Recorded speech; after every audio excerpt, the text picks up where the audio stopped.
qu'on remercie vraiment la solidarité molussonaise parce que c'est quelque chose qui a été, on le voit encore là, la salle se remplit tout doucement et sûrement. Et c'est vrai on n'en revient pas finalement, on n'a pas les mots pour dire, parce que merci est un euphémisme par rapport à vraiment ce qu'on ressent. Bonjour et merci d'être venu, hein. Ça fait vraiment chaud au cœur de voir qu'à la base on avait que 150 places et que maintenant on a plus de 300 personnes qui sont prévues. Et que tu vas pouvoir avoir ta combinaison? Bah oui, normalement oui. Donc et après s'il n'y en a pas assez on fera tout pour tout pour sortir l'argent qu'il faut pour compléter ce qu'on va récolter. Et j'espère vraiment qu'on va l'avoir. Tous les artistes qui se sont mobilisés, mes amis qui sont à l'origine de tout ça, c'est vrai que c'est quelque chose d'exceptionnel.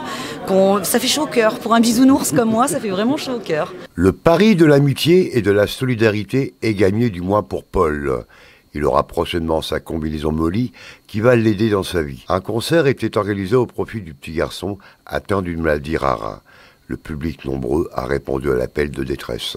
L'idée est venue de mes amis de lycée qui spontanément, quand ils ont connu mes difficultés, ont voulu organiser un concert. Et alors la spontanéité de la ville de Molussonaise a été exceptionnelle. C'est-à-dire qu'en une semaine, tout a été calé. On avait les locaux du MUPOP à disposition. On a eu des réponses rapides, précises, spontanées et la bienveillance a marché tout de suite. La ville de Montluçon, épi de lumière et une trentaine de musiciens avaient répondu à l'appel de Rui afin d'aider ce petit garçon de 14 ans d'acquérir une nouvelle combinaison Molly qui va lui permettre de mieux se tenir et maintenir son corps.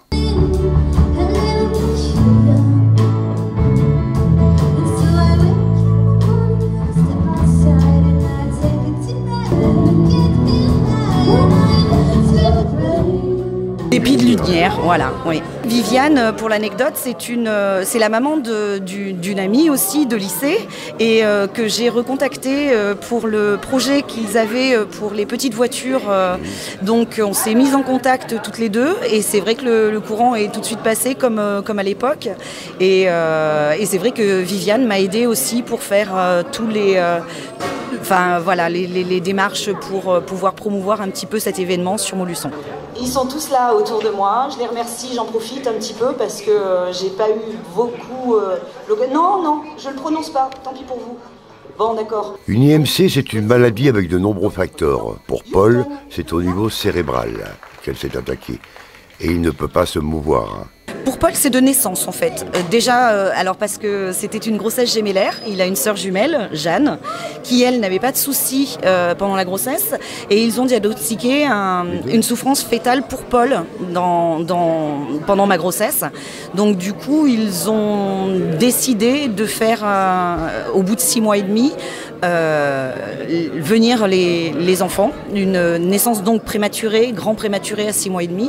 Et c'est à la première écho des Fontanelles qu'on a décelé les séquelles sur Paul. Beaucoup d'enfants sont atteints d'IMC. Les IMC sont différentes. Paul, ça s'est localisé sur le moteur. Ça peut être des IMC qui se localisent sur le moteur et le cognitif, par exemple.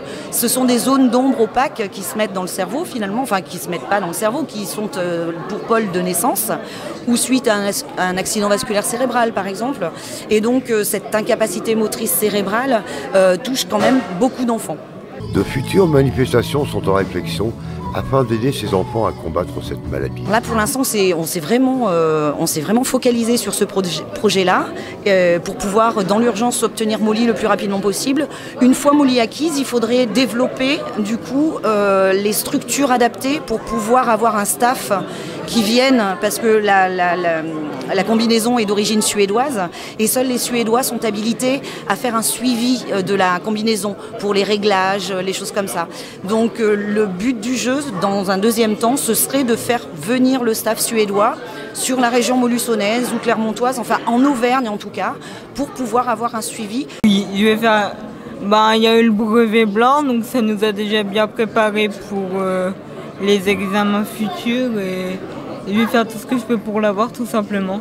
Et puis d'autant plus que pour les personnes handicapées, c'est beaucoup plus difficile de s'insérer dans la vie active. Donc c'est pour ça que je vais fournir beaucoup plus d'efforts pour y arriver. Une exposition sur le handicap a lieu actuellement dans le hall de la cité administrative à Montluçon, afin de découvrir le handicap visible et invisible, un autre regard.